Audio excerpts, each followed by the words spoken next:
முஹக்கம் முத்தஷாபி என்ற பெயரில் பேசப்படக்கூடிய இந்த பிரச்சனை ஏறத்தாழ ஒரு 10 ஆண்டுகளுக்கு முன்னர் இந்த தமிழகத்திலே இந்த கருத்தை நமது ஜமாத்தின் சார்பில் சொல்லப்படுகிற நேரத்தில் ஒரு மிகப்பெரிய அதிர்ச்சியை தமிழகத்தில் ஏற்படுத்தியது.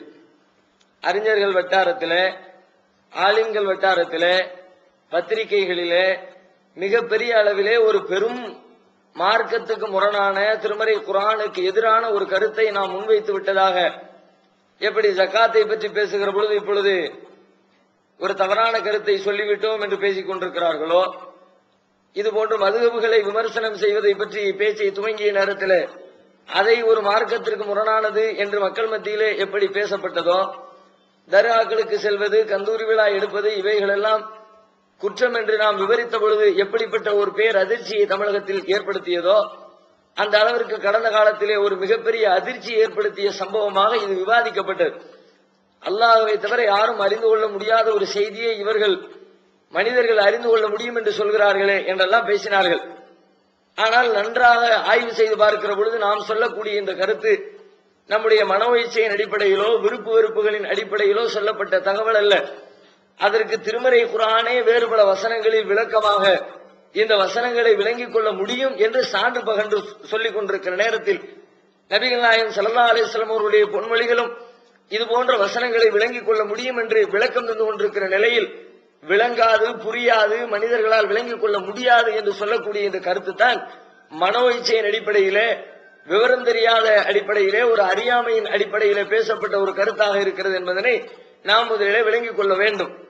இந்த வசனம் முத்தஷாபிஹ என்று சொல்லப்படுகிற 2 அர்த்தங்கள் தரக்கூடிய இந்த வசனம் இவ்வாறு மொழிபெயர்க்கப்பட்டதற்கான காரணம் என்ன என்று சொன்னால், இது மாதிரி 2 மொழிபெயர்ப்பு வித்தியாசப்பட்டுச்சுல, 2 விதமா. அல்லாஹ் வமா யஅலமு தவீலஹு இல்லல்லாஹ், அதனுடைய விளக்கத்தை அல்லாஹ்வை தவிர வேறு யாரும் அறிய முடியாது என்று ஒரு மொழிபெயர்ப்பும், அல்லாஹ்வும் அறிவான், கல்வி அறிவில் சிறந்தவர்களும் அறிவார்கள் என்று ஒரு மொழிபெயர்ப்பும், 2 விதமாக மொழிபெயர்க்கப்பட்டதற்கான காரணம் என்ன என்று பார்த்தால், திருமறை ஆரம்பத்திலே நாம ஏற்கனவே நம்முடைய தொடர்களை குறிப்பிட்டோம்.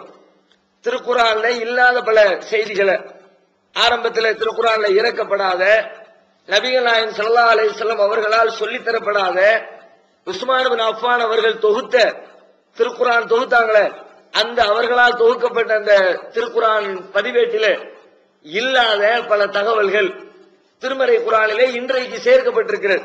ஆனா குர்ஆனிலே உள்ள தகவல்கள் சேர்க்கப்படல. அதுல ஜுஸு என்ற பெயரில, மன்சில் என்ற பெயரில, சும்மன் என்ற பெயரில, கால் ஜுஸு, அரை ஜுஸு என்ற பெயரில இப்படி எல்லாம் குர்ஆனை பகுத்து பிரித்து பார்க்கக்கூடிய வேலைகளை செய்து அதை திருக்குர்ஆனுடைய அங்கங்க ஓரத்துல குறிச்சு வச்சாங்க என்று நாம பார்த்தோம். அதே மாதிரி இன்னொரு வேலையை செஞ்சாங்க. குர்ஆனுக்கு இடையில சில எழுத்துக்களை போட்டு வச்சு, தா என்ற போட்டு எழுத்து போடுவாங்க. சில இடத்துல பார்க்கலாம், நீங்க குர்ஆனை பிரிச்சு பாத்தீங்கன்னா வசனங்களுக்கு இடையிலேயே தோன்னு ஒரு எழுத்து இருக்கும், அது மாதிரி லாமலிப்பு ஒரு எழுத்து இருக்கும், அது மாதிரி மீம்னு ஒரு எழுத்து இருக்கும். இது மாதிரி சில எழுத்துக்களை போட்டு வைத்து இந்த இடத்தில் நிறுத்தலாம், இந்த இடத்தில் நிறுத்தக்கூடாது என்றெல்லாம் பிரித்து பேதம் காட்டிக் கொண்டிருந்தார்கள். அது இவங்க உருவாக்குனதுதானே ஒழிய அல்லாஹ் சொல்லல, அல்லாஹ்வுடைய தூதர் சொல்லல. ஜிப்ரீல் எல்லாம் நிப்பாட்டினார், இந்த இடத்துல நிப்பாட்டி ஓதுனார் என்றெல்லாம் நம்ம பார்த்தோமே, அதுவெல்லாம் அல்லாஹ்வோ அல்லாஹ்வுடைய தூதரோ காட்டித்தராத செய்திகளை அவர்கள் எழுதி வைத்தார்களே. அந்த அடிப்படையில இந்த வசனத்துல மேல இருந்து ஓதிக்கிட்டே வர்றோம். ஹுவல்லதி அன்ஸல அலைக்கல் கிதாப மின்ஹு ஆயாத்துன் முஹக்கமாத்துன் ஹுன்ன உம்முல் கிதாபி வ உஹர் முத்தஷாபிஹாத் ஓதிக்கிட்டே வரும்பொழுது அந்த வமா யஅலமு தவீலஹு இல்லல்லாஹ் என்ற வார்த்தைக்கு பிறகு அந்த இடத்துல ஒரு மீமை போட்டு விட்டாங்க. நீங்க 3வது அத்தியாயம் 7வது வசனத்தை எடுத்து பாத்தீங்கன்னா தெரியும்.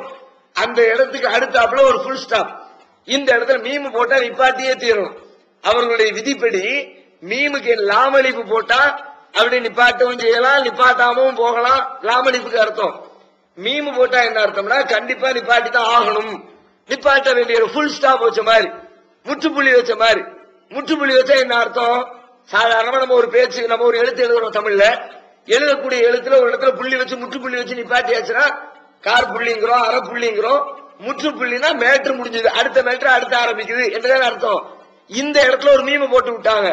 அந்த மீமை போட்டதனுடைய விளைவு இவ்வாறு 2ஆக மொழிபெயர்க்க வைத்து விட்டு ரெண்டா மொழிபெயர்க்கிறதுக்கு என்ன காரணம்? அல்லாஹ்வை தவிர யாரும் அறிய முடியாது என்று அவர்கள் அந்த இடத்துல மேட்டரை முடிக்கிறதுக்கு அப்படி ஒரு மொழிபெயர்ப்பை செய்வதற்கு என்ன காரணம் என்று ஆய்வு செய்தால் அதுக்கு இதுவும் ஒரு காரணமா இருக்கு.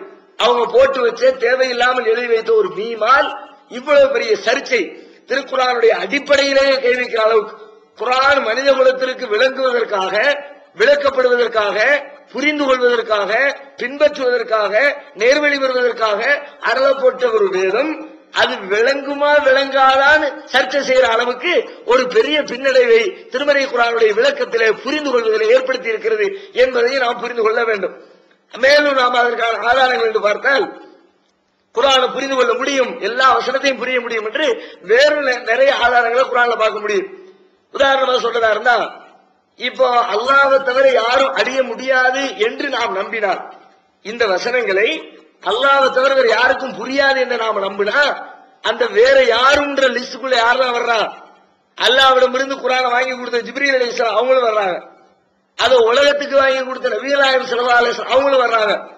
அல்லாஹ்வை தவிர யாரும் அறிய முடியாதுன்னா ஜிப்ரீலும் அறிய மாட்டார், நபிகள் நாயகம் ஸல்லல்லாஹு அலைஹி வஸல்லம் அவங்களும் அறிய மாட்டாங்க. அப்படிதானே அர்த்தம்?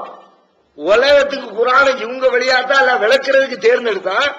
16வது அத்தியாயம் 44வது வசனத்தில் அல்லாஹ் சொல்லுகிறான், வஅன்ஸல்னா இலைக்க ذிக்ர லிதுபய்யின லின்னாஸ் மா நுஸில இலைஹிம் வலஅல்லஹும் யதஃபக்கரூன். அவர்கள் இந்த வேதத்தை சிந்திக்க வேண்டும் என்பதற்காக வேண்டி அவர்களுடைய இந்த வேதத்தை நீர் விளக்கி தருவதற்காக உன் மீது இறக்கி இருக்கிறோம்ங்கிறான். விளக்கம் கொடுக்க வேண்டிய நபிகள் நாயகம் ஸல்லல்லாஹு அலைஹி வஸல்லம் அவங்களுக்கே விளங்காம போச்சுன்னா எவ்வளவு பெரிய பின்னடைவு. அவங்க மனசுல முழுசா எதை புரிந்து கொண்டார்களோ அதைத்தான் முழுமையாக மக்களுக்கு விளக்க முடியும். நான் முழுமையாக புரியாத ஒன்றை பிறருக்கு விளக்கி தர முடியாது. அல்லாஹ் சொர்க்கத்துக்கு அழைச்சிட்டு போனா நபிய, சொர்க்கத்தை எடுத்து காட்டினான், நரகத்தை எடுத்து காட்டினான், மேராஜுக்கு அழைச்சிட்டு போய் காட்டினான்ல. அல்லாஹ்வோடு பேசக்கூடிய தருணத்துல அல்லாஹ் ரப்பல் ஆலமீன் சுவர்க்கத்தினுடைய நிகழ்வுகளை காட்டுகிறான், நரகத்தினுடைய வேதனைகளை காட்டுகிறான். அவைகள் எல்லாம் அதனுடைய நோக்கம் என்ன? அதனுடைய பின்னணியை யோசிச்சு பார்க்கும் பொழுது அதையெல்லாம் ஆழமா நம்புறதுக்கு அல்லாஹ் செய்த ஒரு ஏற்பாடு.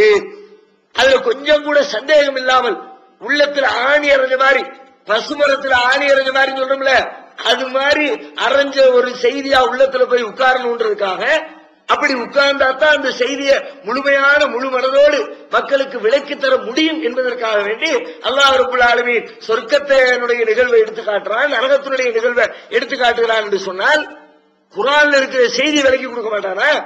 விளங்காத ஒரு செய்தியை ரசூலா கொடுப்பானா? இப்ப விளங்காத ஒண்ணுதான் ரசூலா மக்களுக்கு விளக்குறாங்களா என்றெல்லாம் ஒரு பெரிய கேள்வி அங்கே எழுந்து விடுகிறது என்பதையும் நாம் யோசித்து பார்க்க வேண்டும். அது மட்டும் இல்ல, இதே மாதிரி இந்த முத்தஷாபிகின் வார்த்தை இருக்குது குர்ஆன்ல இன்னொரு இடத்துல இருக்குது. அந்த வசனத்தை தூக்கி வச்சா இந்த பேச்சுக்கே ஒரு முற்றுப்புள்ளி வைக்கிற மாதிரி, விளங்கத்தான் செய்யும் என்று திட்டவட்டமாக விளக்குகின்ற விதமாக திருக்குர்ஆன்ல இன்னொரு இடத்துல இதே கருத்தை இறைவன் பேசுகிறான்.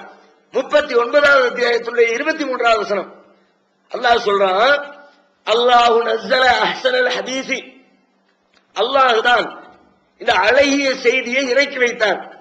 கிதாபம் முத்தஷாபிஹன் மசானிய, இந்த செய்தி எப்படிப்பட்ட செய்தி என்றால் இந்த வேதத்திலே முத்தஷாபிகான வசனங்கள் இருக்கிறது, மசானிய திரும்ப திரும்ப ஓதப்படுகிற வசனங்கள் இருக்கிறது. நான் இறக்கி வச்சிருக்கிற இந்த செய்தியில முத்தஷாபிஹ் இருக்குது, திரும்ப திரும்ப ஓதுற வசனம்